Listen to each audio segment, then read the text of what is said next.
Today, we're making peppermint brownies. I mean, what's not to love about that? It is cold weather, holiday season. I absolutely love this time of year. It's probably my favorite because of the food. But peppermint and chocolate are such a popular flavor combination this time of year, and peppermint brownies, I'm feeling, are just gonna have a moment. So let's make them. The full recipe in the description, so don't you worry, you guys are going to love this recipe. Everything goes in one bowl, so I love this. Really easy. We've got all-purpose flour, some granulated sugar, and a little bit of powdered sugar, as well as cocoa powder, and I'm adding a teeny bit of espresso as well. It just enhances the chocolate. You don't have to add it, but I promise you can't even taste it.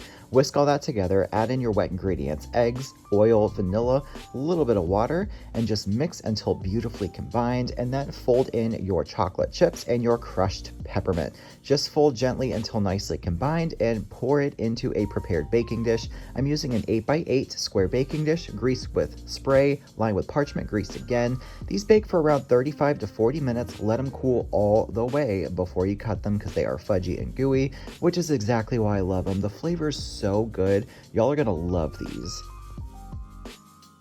Now you gotta admit, that is really easy for some real good brownies, and these are so fudgy and gooey on the inside. Now I will say you really need to let these cool all the way, let them set up before you cut them because they are very fudgy, and that's why I like them.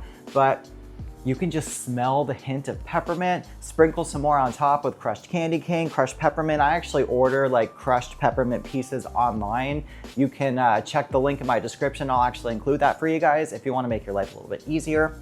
Don't forget the full recipe in the description below, along with links to my other social media. Be sure to give this video a thumbs up, leave me some comments, and of course, hit the subscribe button. Thank you so much for watching, and I'll see you next time.